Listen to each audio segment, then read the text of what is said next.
തണ്ണീർക്കൊമ്പനുമായി ബന്ധപ്പെട്ട ഒരു പ്രധാനപ്പെട്ട വാർത്ത വരുന്നു. തണ്ണീർക്കൊമ്പൻ ചെരിഞ്ഞു. ഇന്നലെ ഒരു പകൽ മുഴുവൻ മാനന്തവാടിയെ മുൾമുനയിൽ നിർത്തിയ തണ്ണീർക്കൊമ്പൻ രാമപുര ക്യാമ്പിലേക്ക് വനംവകുപ്പ് എത്തിക്കുമ്പോൾ ചെരിഞ്ഞു എന്നുള്ള വാർത്തയാണ് വരുന്നത്. മയക്കുവെടി വെച്ച് തണ്ണീർക്കൊമ്പനെ രാമപുര ക്യാമ്പിലേക്ക് ഇന്നലെ രാത്രിയോടുകൂടി മാറ്റുകയായിരുന്നു.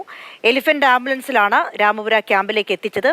പ്രാഥമിക പരിശോധനകൾക്ക് ശേഷം തണ്ണീർക്കൊമ്പനെ കാട്ടിലേക്ക് തുറന്നുവിടാനുള്ള പദ്ധതിയായിരുന്നു വനം വകുപ്പിനുണ്ടായിരുന്നതെങ്കിൽ അതിലേക്കൊക്കെ കടക്കുന്നതിന് മുൻപ് തന്നെ ആന ചരിഞ്ഞു എന്നുള്ള വിവരമാണ് ലഭിക്കുന്നത്. കർണാടക വനം വകുപ്പിന് ആനയെ കൈമാറിയ ശേഷമാണ് ആന ചരിഞ്ഞത് എന്നാണ് വിവരം ലഭിക്കുന്നത്. നമുക്കതിൻ്റെ കൂടുതൽ വിശദാംശങ്ങൾ നൽകാൻ കമൽ ഉൾപ്പെടെയുള്ള റിപ്പോർട്ടർമാർ വയനാട്ടിൽ നിന്ന് ചേരും. ഇന്നലെ ഒരു 17 മണിക്കൂർ നീണ്ട ദൗത്യത്തിനൊടുവിലാണ് തണ്ണീർക്കൊമ്പനെ മയക്കുവെടി വെച്ച് പിടികൂടിയത്.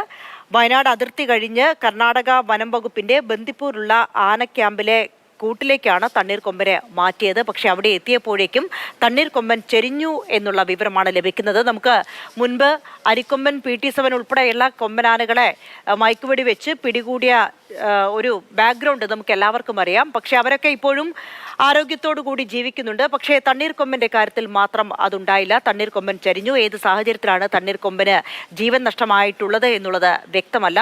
ഇന്നലെ മയക്കുവെടി വെച്ചാണ് കാട്ടാനയെ പിടികൂടിയത്.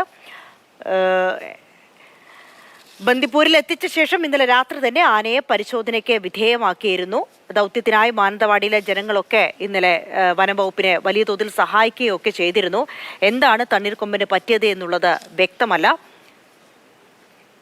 തണ്ണീർക്കൊമ്പൻ പൂർണ്ണ ആരോഗ്യവാനായിരുന്നോ മയക്കുവെടി വെക്കുന്നതിന് മുൻപ് എന്നുള്ളതും കൃത്യമല്ല. നമുക്കതിൻ്റെ വിശദാംശങ്ങൾ അരുൺ അമൃതനാഥ് നൽകും. അരുൺ, ഈ തണ്ണീർക്കൊമ്പൻ ചെരിഞ്ഞു എന്നുള്ള റിപ്പോർട്ട് എപ്പോഴാണ് പുറത്തു വന്നത്?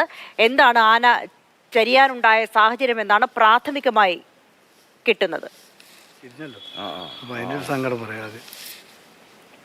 അഞ്ജിത, ഈ ആനയുടെ ആരോഗ്യനില പരിശോധിച്ച ശേഷം മാത്രമേ ബന്ദിപ്പൂർ വനത്തിലേക്ക് തുറന്നു വിടുകയുള്ളൂ എന്ന ഒരു സാഹചര്യമായിരുന്നു ഉണ്ടായത്. അങ്ങനെ ഈ രാമപുരയിലെ ഈ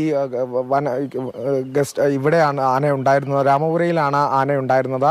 അവിടെ നിന്ന് പരിശോധിച്ച ശേഷം മാത്രമാണ് ഇന്നലെ ആദ്യ മയക്കുവെടി ഡോസ് വെച്ചത് മുതൽ തന്നെ ആനയുടെ ആരോഗ്യനില പരിശോധിച്ച് വരികയായിരുന്നു. ഇതിന് ഏറ്റവും പ്രധാന കാരണം എന്ന് പറയുന്നത് ആസനിൽ നിന്ന് 2 ആഴ്ച മുന്നേ അവിടെ കൃഷിയിടത്തിൽ നിന്ന് മയക്കുവെടി വെച്ചാണ് ആനയെ പിടികൂടി റേഡിയോ കോളർ ധരിച്ച് വനമേഖലയിലേക്ക് തുറന്നു വിടുന്നത്.